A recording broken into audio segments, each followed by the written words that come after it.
너 진짜 평생 혼자 살 거야? 결혼이 필요 없으니까요. 내가 못생기고 평범한 여자와 6개월 결혼 생활을 유지하면 내가 100억을 줄게. 진짜로? 사랑도 계산할 수 있죠. 그게 나니까요. 무슨 얘기죠? 사랑도 계산할 수 있다고요? 설마, 이야기를 시작하기 전에 구독과 좋아요 눌러주셨나요? 여러분의 작은 관심이 저에게 큰 힘이 됩니다. 서울 강남의 야경은 언제나 화려했습니다.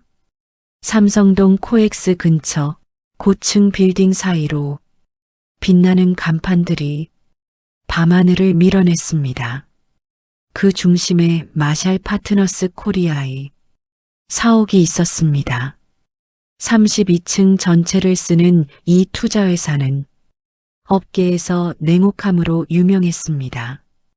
한도윤은 그 회사의 대표였습니다. 나이 36, 두터운 턱선, 그리고 차가운 눈빛을 가진 남자였습니다. 그는 회의실 유리창 너머로 도시를 내려다보고 있었습니다. 손에는 분기 보고서가 들려 있었습니다. 숫자들이 빼곡했습니다. 그에게 세상은 숫자였고 사람은 변수였습니다. 도윤아, 아직도 일하냐? 뒤에서 익숙한 목소리가 들렸습니다. 박재민이었습니다. 대학 동창이자 몇 안 되는 사적인 관계였습니다. 재민은 건축사무소를 운영하는 자유로운 성격의 사람이었습니다. 보고서 검토 중이었어요. 도윤은 고개를 돌리지 않고 대답했습니다. 오늘 나랑 술이나 한잔하자. 내가 술 약속 잡으면 대단한 건데. 재민이 웃으며 말했습니다. 도윤은 서류를 내려놓고 코트를 집어들었습니다. 두 사람은 청담동의 조용한 바에 자리를 잡았습니다. 어두운 조명 아래 위스키 잔이 테이블 위에 놓였습니다. 재민은 잔을 들어 올리며 물었습니다. 너 진짜 평생 혼자 살 거야? 결혼이 필요 없으니까요. 도윤의 대답은 간결했습니다. 넌 사랑조차 계약으로 할 것 같다. 재민이 피식 웃었습니다. 도윤의 눈빛이 미세하게 흔들렸습니다. 자존심이 건드려진 것이었습니다. 불가능한 건 아니지요. 그래, 그럼 내기 하나 할까? 재민이 몸을 앞으로 기울였습니다. 내기요? 네가 못생기고 평범한 여자와 6개월 결혼 생활을 유지하면 내가 100억을 줄게. 난 진짜 부부처럼 살아야 해. 계약서만 쓰고 끝내면 안 돼. 도윤은 잠시 침묵했습니다. 그리고 입꼬리가 올라갔습니다. 재밌네요. 좋아요. 진짜로? 사랑도 계산할 수 있지요. 그게 나니까요. 재민은 고개를 저으며 웃었습니다. 하지만 도윤의 표정은 진지했습니다. 그는 이미 이 내기를 하나의 프로젝트로 받아들이고 있었습니다. 일주일 후 도윤은 재민이 보낸 자료를 받았습니다. 이름은 이아린, 31살 출판사 편집자였습니다. 사진 속 여자는 단정했습니다. 화장기 없는 얼굴, 묶은 머리, 안경 너머로 보이는 눈빛만이 강렬했습니다. 평범하네요. 도윤은 자료를 덮으며 중얼거렸습니다. 만남은 홍대 근처 조용한 카페에서 이루어졌습니다.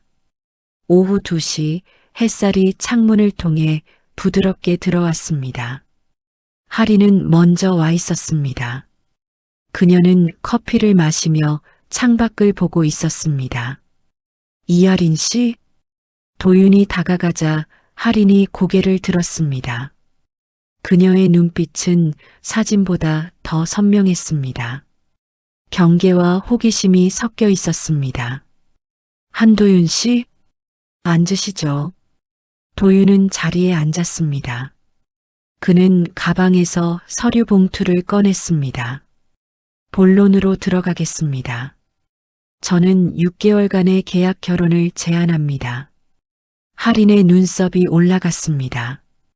이유가 뭔가요? 내기입니다. 성공하면 100억을 받습니다. 그중 10억을 당신에게 드리겠습니다. 10억이요? 할인은 웃지 않았습니다. 그녀는 도윤을 똑바로 쳐다보았습니다. 6개월 동안 같은 집에서 살아야 합니다. 외부에는 진짜 부부처럼 보여야 하고요. 단 사생활 침해는 없습니다.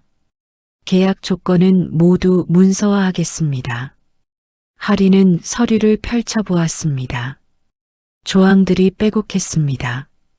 주거 조건, 생활비, 외부 활동 규정, 비밀 유지 조항까지 완벽한 계약서였습니다.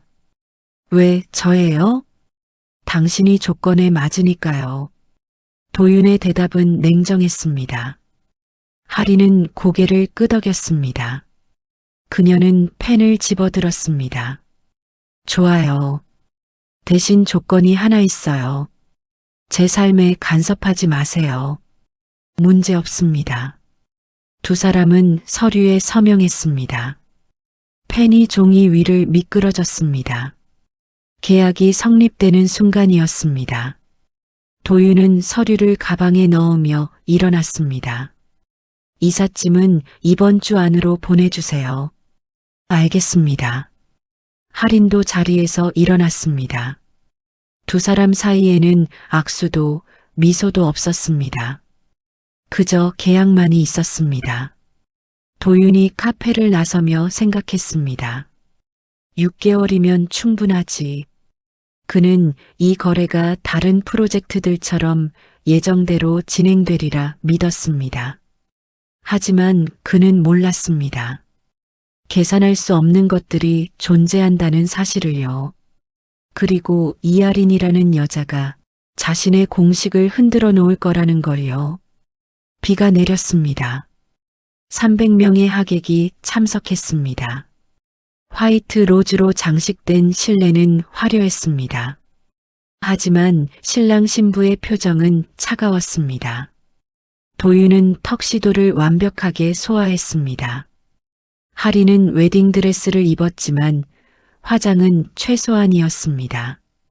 주례의 말이 끝나고 키스 순서가 왔습니다.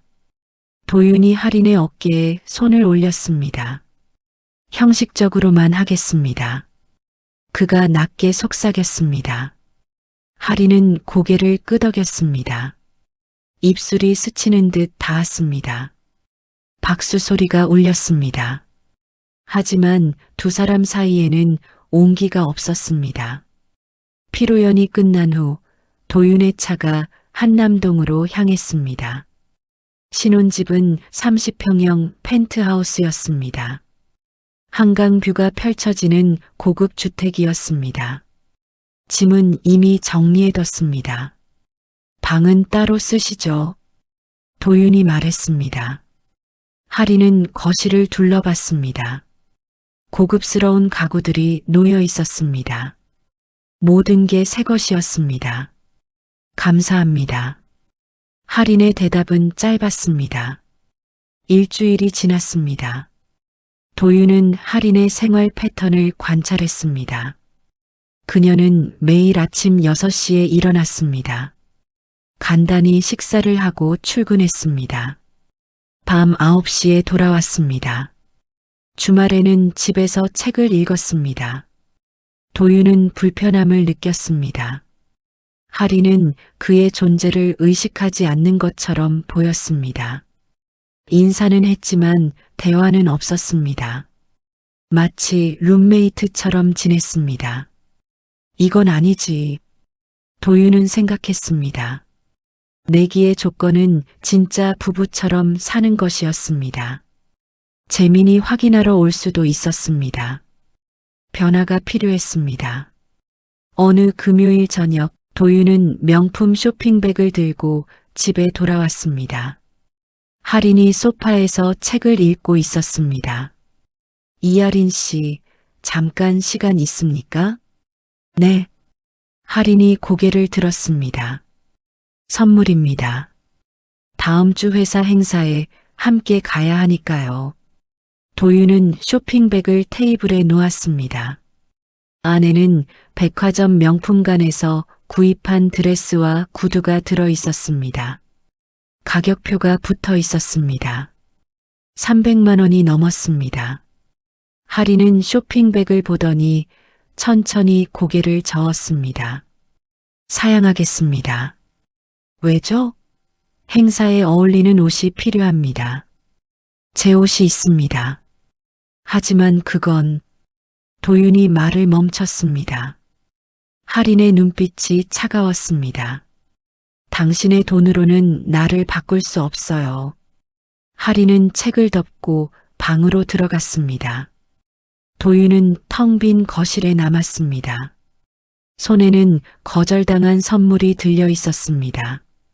다음 날 도윤은 비서 정민수를 불렀습니다. 이할인의 직장을 조사해. 부인 말씀이십니까? 그래.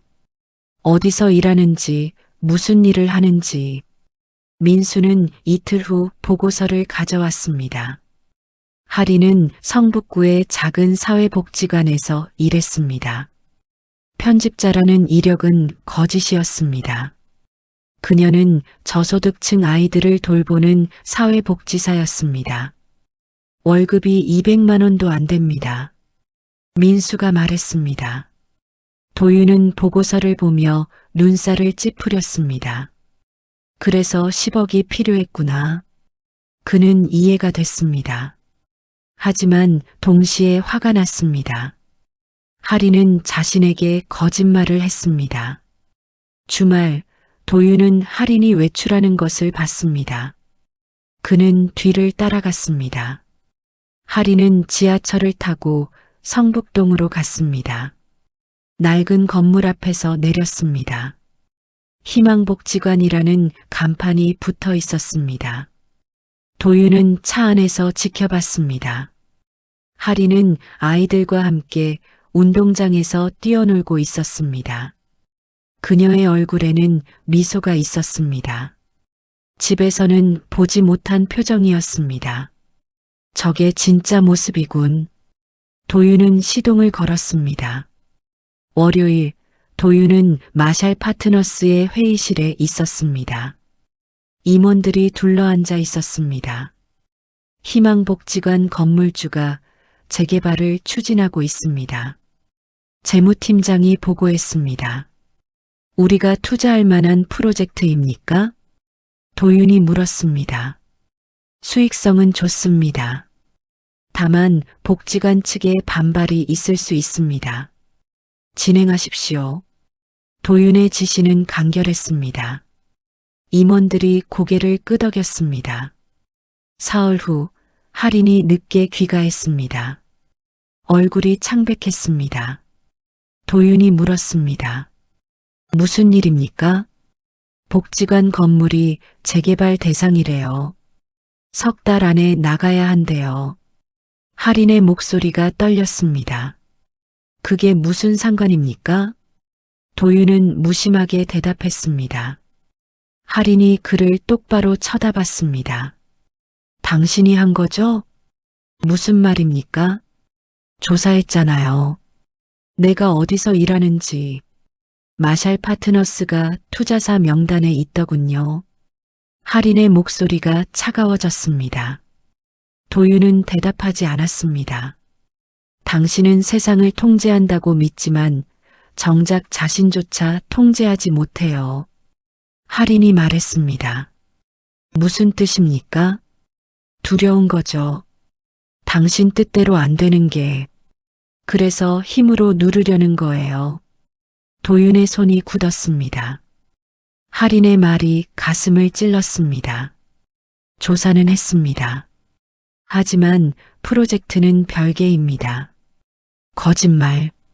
할인은 방으로 들어갔습니다. 문이 닫히는 소리가 컸습니다. 도윤은 소파에 앉았습니다. 그는 창밖을 봤습니다. 한강의 야경이 반짝였습니다. 하지만 가슴속은 어두웠습니다. 통제하지 못한다고? 그는 평생 모든 걸 통제해 왔습니다. 사업도, 사람도, 감정도. 하지만 이아리는 달랐습니다. 그녀는 돈으로도 권력으로도 움직이지 않았습니다. 도윤은 처음으로 혼란스러웠습니다. 그리고 묘하게도 할인에게 존경심을 느꼈습니다. 자신보다 강한 사람을 만난 것 같았습니다. 이건 전쟁이군. 도윤은 미소를 지었습니다. 차갑지만 진지한 미소였습니다. 그는 결심했습니다. 이아린을 정복하겠다고. 아니, 이해하겠다고. 하지만 그 과정이 자신을 어떻게 바꿀지 도윤은 아직 몰랐습니다. 비가 내렸습니다. 할인은 떠났습니다. 한남동 펜트하우스의 창문을 때렸습니다. 도윤은 서재에서 서류를 보고 있었습니다. 복지관 재개발 프로젝트는 순조롭게 진행되고 있었습니다. 문이 열렸습니다. 할인이 들어왔습니다. 젖은 머리카락에서 물방울이 떨어졌습니다. 외투를 벗지도 않은 채였습니다. 왜 이렇게 늦었습니까? 도윤이 물었습니다. 할인은 대답하지 않았습니다. 그녀는 그를 똑바로 쳐다봤습니다. 눈빛이 달랐습니다. 평소의 차분함이 아니었습니다. 무언가 타오르는 것 같았습니다. 사마정밀 기억하죠? 할인의 목소리가 낮게 깔렸습니다. 도윤의 손이 멈췄습니다. 무슨 말입니까? 2019년 당신이 인수합병한 중소기업이요. 기억 안 나세요? 도윤은 천천히 펜을 내려놓았습니다. 사마정밀. 기억이 났습니다. 자동차 부품 제조사였습니다. 부실 경영으로 어려움을 겪고 있었습니다. 마샬 파트너스가 인수했습니다. 그리고 구조조정 후 매각했습니다. 표준적인 절차였습니다. 기억합니다. 그 회사 대표가 내 아버지였어요. 할인의 말에 도윤의 얼굴이 굳었습니다. 이춘식. 그 사람이 내 아버지예요. 당신이 인수한 지 석 달 만에 아버지는 회사 옥상에서 떨어지셨어요. 할인의 목소리가 떨렸습니다. 하지만 울지는 않았습니다. 도윤은 일어섰습니다. 머릿속이 복잡했습니다. 이춘식. 그 이름도 기억났습니다. 인수협상 당시 감정적으로 반발했던 중년 남성이었습니다. 그건 불가피한 선택이었습니다. 불가피하다고요? 할인이 한 걸음 다가왔습니다. 아버지는 30년을 그 회사에 바쳤어요. 직원들을 가족처럼 대했고요. 하지만 당신은 인수 후 3개월 만에 절반을 해고했죠.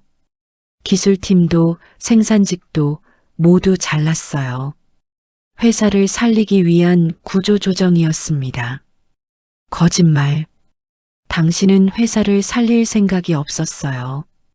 처음부터 쪼개서 팔 계획이었죠. 토지만 팔아도 이익이니까요. 할인의 말이 정확했습니다. 도윤은 부정할 수 없었습니다.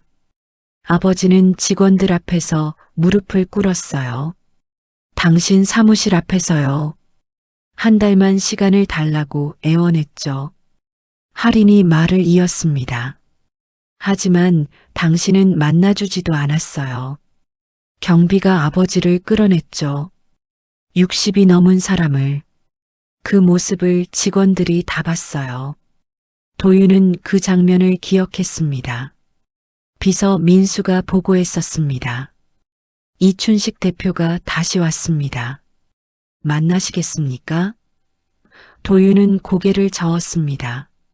시간 낭비입니다. 아버지는 그날 밤 옥상으로 올라갔어요. 유서엔 이렇게 쓰여 있었어요. 직원들을 지키지 못해 미안하다. 나는 쓸모없는 대표였다. 할인의 목소리가 잠시 끊겼습니다. 그녀는 숨을 깊이 들이마셨습니다. 나는 그때 임신 중이었어요. 5달째였죠. 아버지 장례식장에서 쓰러졌어요. 병원에 실려갔고 아이를 잃었어요. 도윤의 얼굴이 창백해졌습니다. 당신이 한 행동이 나의 전부를 부쉈어요. 할인이 말했습니다. 아버지도 아이도 내 미래도 모두 사라졌어요. 그날 이후 나는 3년 동안 병원과 집을 오갔어요. 우울증 약을 먹었고 살고 싶지 않았어요. 도윤은 말을 잃었습니다. 그래서 당신이 사랑이라 믿는 통제를 무너뜨리려 했어요. 당신도 내가 느낀 무력감을 느끼게 하고 싶었어요. 할인이 쓴웃음을 지었습니다. 내기요? 재민 씨가 내게 먼저 연락했어요. 당신을 골탕 먹일 여자를 찾는다고. 나는 제안했죠. 내가 그 역할을 하겠다고. 10억이 아니라 복수를 위해서요. 도윤은 뒤로 물러섰습니다. 다리에 힘이 풀렸습니다. 재민은 알고 있었습니까? 아니요. 그 사람은 그냥 장난이라고 생각했을 거예요. 하지만 나에겐 진심이었어요. 할인이 외투를 벗었습니다. 그리고 방으로 향했습니다. 이제 끝났어요. 계약은 파기할게요. 당신이 겪을 고통만으로도 충분하니까요. 방문이 닫혔습니다. 도윤은 그 자리에 서 있었습니다. 빗소리만 들렸습니다. 도윤은 소파에 주저앉았습니다. 머리를 감쌌습니다. 이춘식, 사마정밀, 옥상, 그 단어들이 머릿속을 맴돌았습니다. 그는 그때를 떠올렸습니다. 2019년 가을이었습니다. 사마정밀은 분명 부실한 회사였습니다. 차입금이 많았고 생산성은 낮았습니다. 인수는 합리적 판단이었습니다. 하지만 이춘식의 얼굴이 떠올랐습니다. 무릎 꿇은 모습이. 도윤은 그를 만나지 않았습니다. 효율적이지 않다고 판단했습니다. 나는 틀리지 않았어. 도윤은 스스로에게 말했습니다. 하지만 가슴이 무거웠습니다. 죄책감이 밀려왔습니다. 처음 느끼는 감정이었습니다. 다음 날 도윤은 회사에 갔습니다. 임원 회의가 있었습니다. 하지만 그는 집중할 수 없었습니다. 할인의 말이 계속 들렸습니다. 도윤 씨, 괜찮으십니까?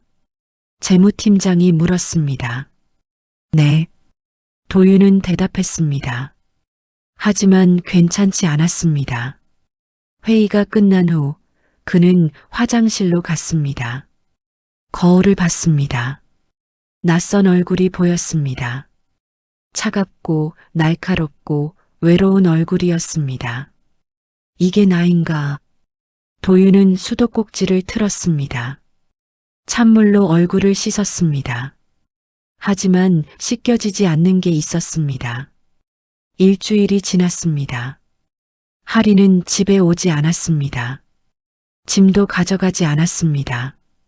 도윤은 혼자 펜트하우스에 있었습니다. 어느 저녁 도윤은 옛 자료를 뒤졌습니다. 사마정밀 인수합병 보고서였습니다. 숫자들이 빼곡했습니다. 수익률, 매각 가격, 예상 이익 모두 정확했습니다. 하지만 그 숫자 뒤에 사람이 있었습니다. 이춘식, 그의 가족, 직원들. 도윤은 그들을 보지 않았습니다. 아니, 보지 않으려 했습니다. 내가 잘못했나? 도윤은 고민했습니다. 사업은 냉정해야 한다고 배웠습니다. 감정은 약점이라고 믿었습니다. 하지만 지금 그는 확신할 수 없었습니다. 도윤은 창밖을 봤습니다. 한강이 흐르고 있었습니다. 변함없는 풍경이었습니다. 하지만 그의 내면은 무너지고 있었습니다. 이하린. 그는 그녀의 이름을 속으로 불렀습니다. 복수자, 피해자. 하지만 동시에 자신에게 진실을 보여준 사람이었습니다. 도윤은 결심했습니다. 이대로 끝낼 수 없었습니다. 잘못을 바로 잡아야 했습니다. 어떻게 해야 할지 몰랐습니다. 하지만 방법을 찾아야 했습니다. 그는 전화기를 집어들었습니다. 민수에게 전화를 걸었습니다. 사마정밀 직원들 명단을 구해 주십시오. 그리고 이춘식 대표의 가족 연락처도요. 네. 왜 갑자기? 지금 당장입니다. 도윤의 목소리는 단호했습니다. 그는 처음으로 숫자가 아닌 사람을 보기로 했습니다. 하리는 떠났습니다. 짐을 가져가지도 않고 그냥 사라졌습니다. 도윤은 그녀의 전화를 받을 수 없었습니다. 문자도 읽히지 않았습니다. 복지관에도 나오지 않았습니다. 도윤은 처음으로 무력감을 느꼈습니다. 돈으로도 권력으로도 할 수 없는 일이 있었습니다. 사람의 마음을 돌리는 일이었습니다. 말로는 안 되겠지. 그는 생각했습니다. 하리는 그의 말을 믿지 않을 것이었습니다. 행동으로 보여야 했습니다. 도윤은 민수가 정리한 명단을 펼쳤습니다. 사마정밀 전직 직원 124명이었습니다. 구조조정으로 해고된 사람들이었습니다. 하나씩 찾아가겠습니다. 도윤이 말했습니다. 직접 가시겠습니까? 민수가 놀라서 물었습니다. 그래야 합니다. 도윤은 첫 번째 주소로 향했습니다. 안양의 작은 아파트였습니다.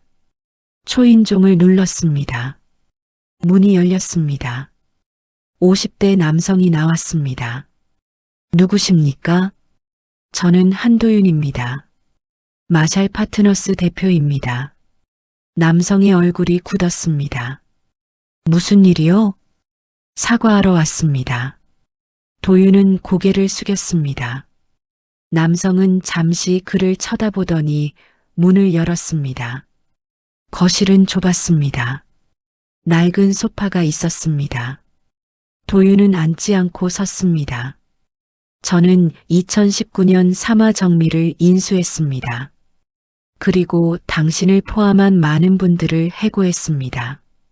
남성이 팔짱을 꼈습니다. 이제 와서 왜요? 변명하려는 게 아닙니다. 잘못을 인정하러 왔습니다. 도윤이 봉투를 꺼냈습니다. 이건 위로금입니다. 당시 받지 못한 퇴직금과 위자료입니다. 돈으로 해결하려는 거요? 남성의 목소리가 차가웠습니다. 아닙니다. 이건 최소한의 책임입니다. 제가 할 수 있는 전부는 아니지만 시작은 됩니다. 도윤은 봉투를 테이블에 놓았습니다. 그리고 다시 고개를 숙였습니다. 죄송합니다.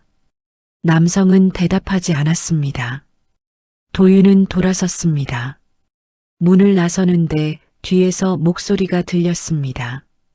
이춘식 대표님은 좋은 분이었어요. 도윤의 발이 멈췄습니다. 우리를 가족처럼 대했어요. 당신 같은 사람은 평생 모를 거예요. 진짜 가족이 뭔지. 도윤은 대답하지 않았습니다. 그저 천천히 걸어 나왔습니다. 한 달이 지났습니다. 도윤은 100명이 넘는 사람들을 만났습니다.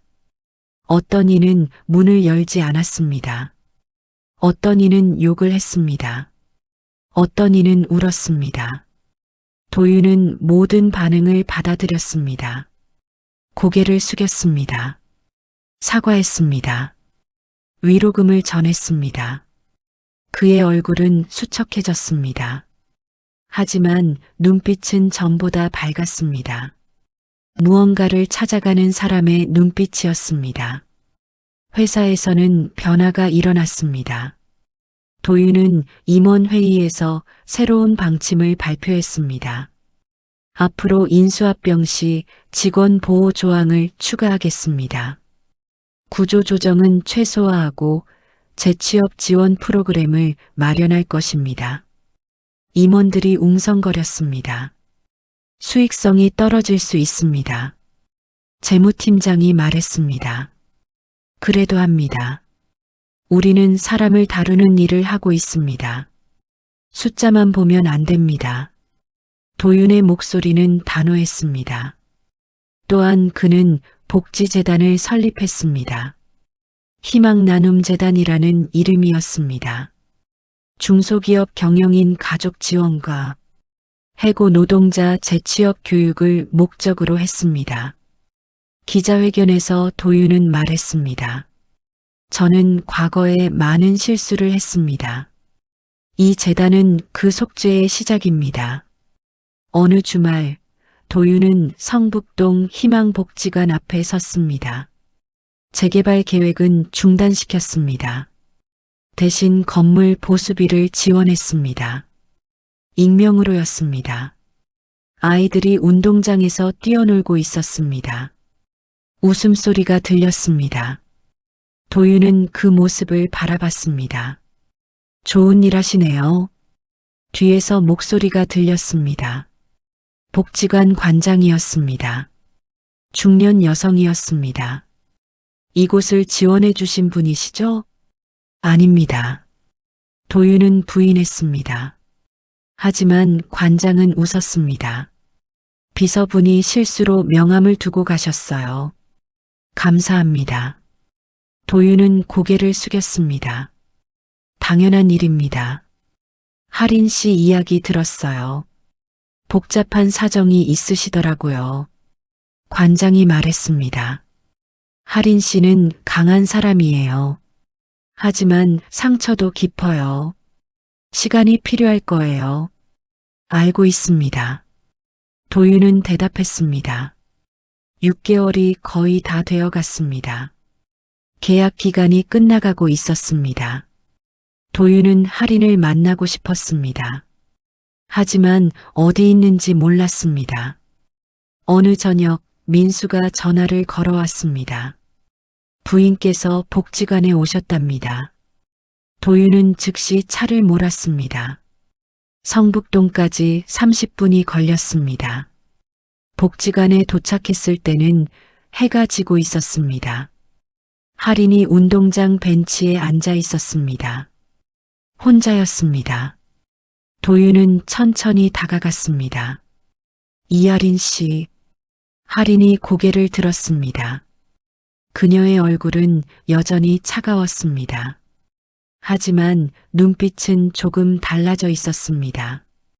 왜 왔어요? 할 말이 있어서입니다. 도윤은 그녀 옆에 앉았습니다. 할인은 피하지 않았습니다. 당신이 원하던 대로 나는 무너졌어요. 도윤이 말했습니다. 내가 믿었던 모든 게 흔들렸어요. 숫자도 통제도 효율도 다 의미 없었어요. 할인은 대답하지 않았습니다. 하지만 그 잔해 속에서 처음으로 사람이 되었습니다. 도윤의 목소리가 낮아졌습니다. 당신이 보여준 고통, 분노, 그 모든 게 나를 깨웠어요.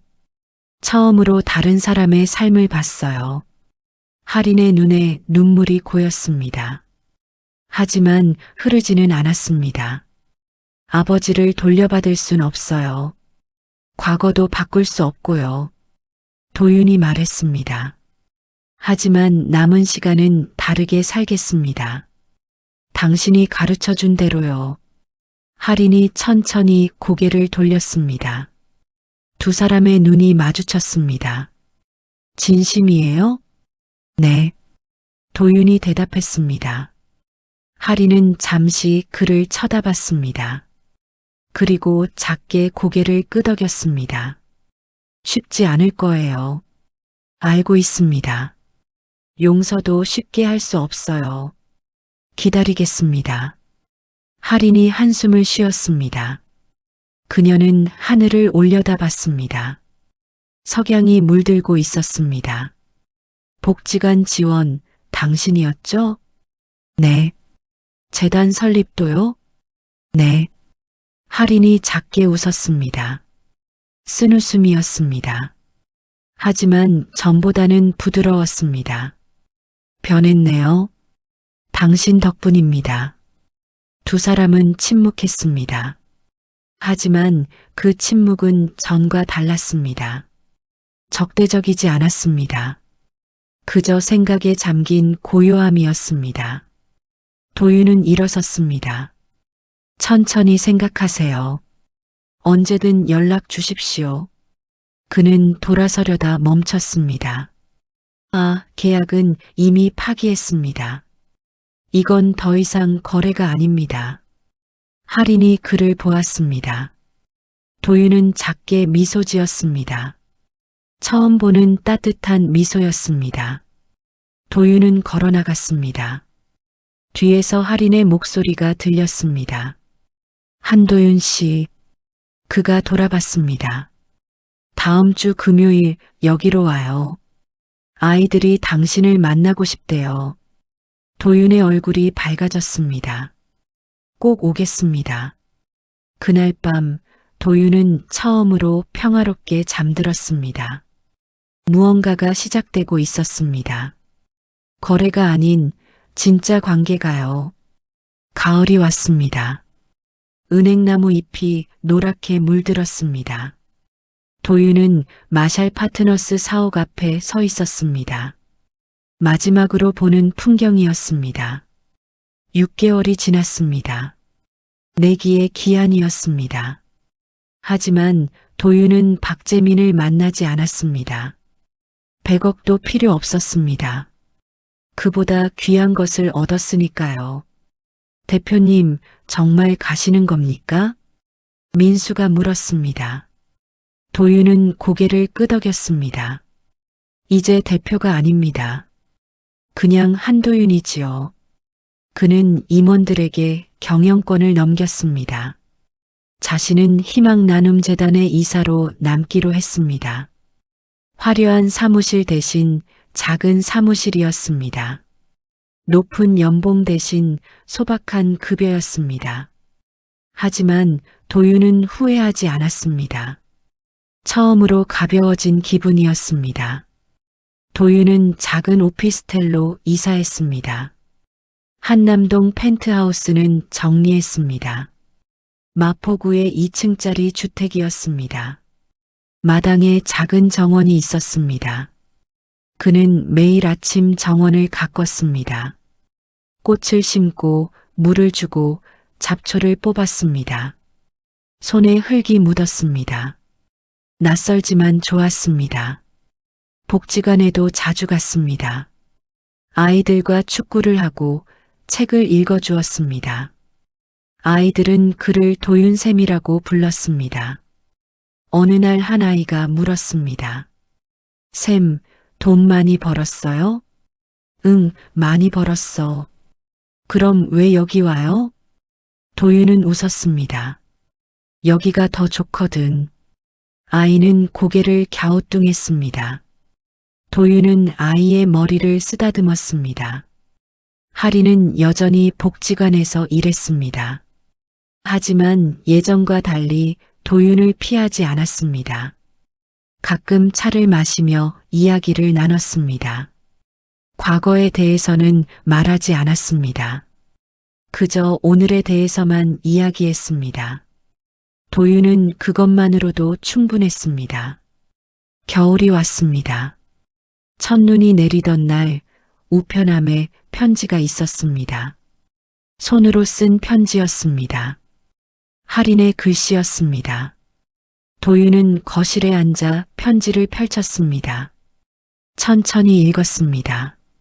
한도윤 씨, 처음 당신을 만났을 때 나는 증오로 가득했어요. 당신을 무너뜨리고 싶었어요. 당신이 느낀 적 없는 고통을 안겨주고 싶었죠.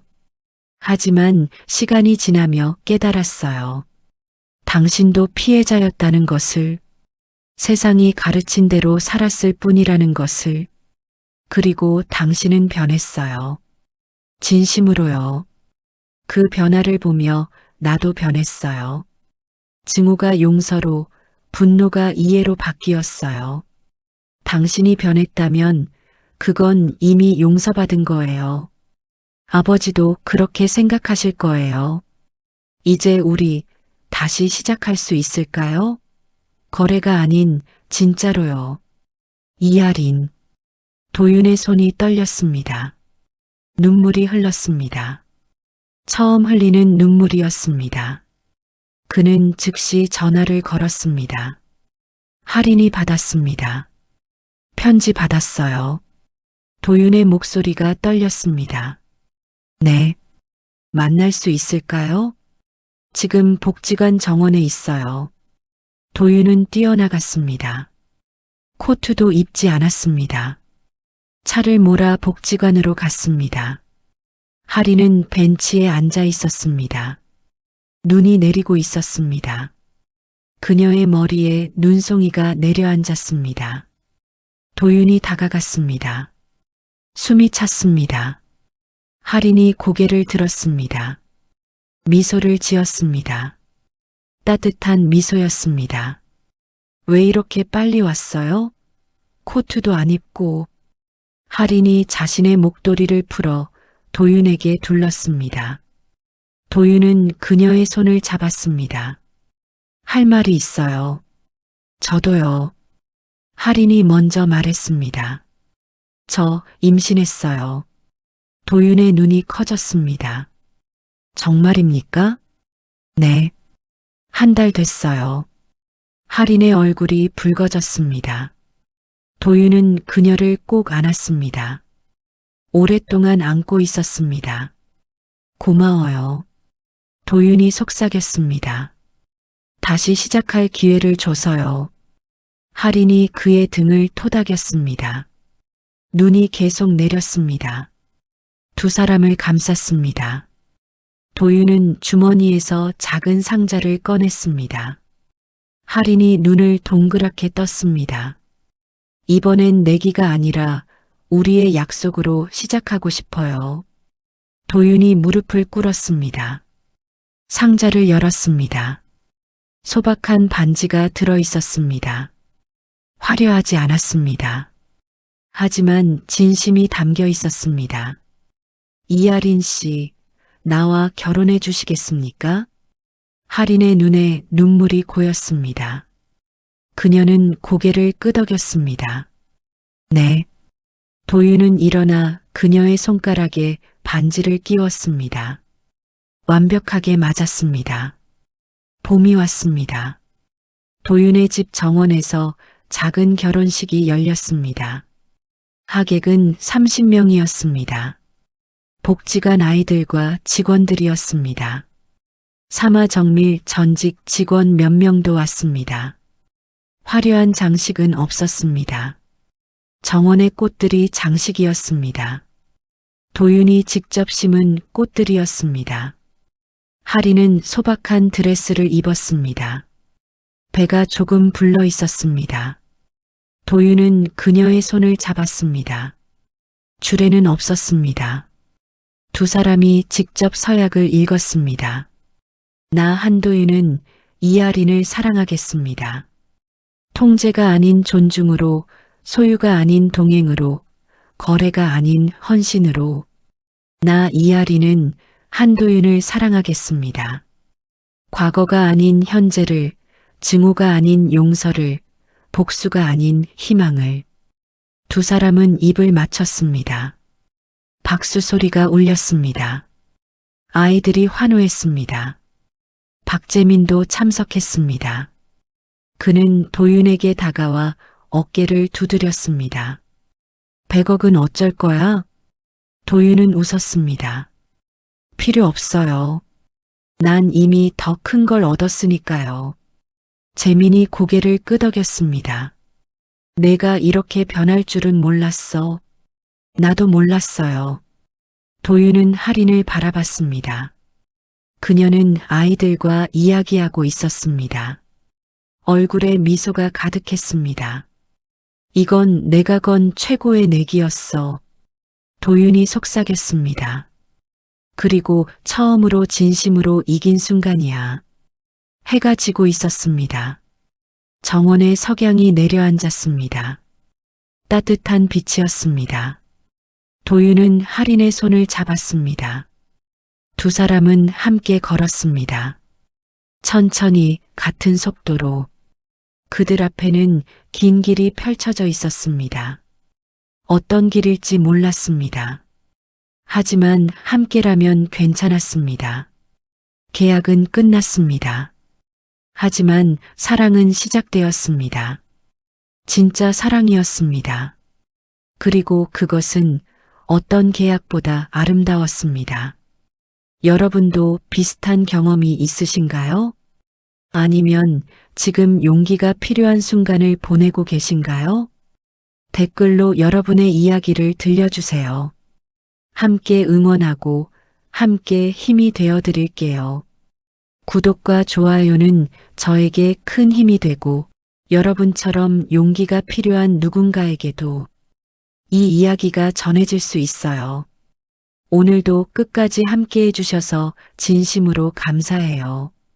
여러분 모두 행복하시길 바랍니다. 다음 이야기에서 또 만나요.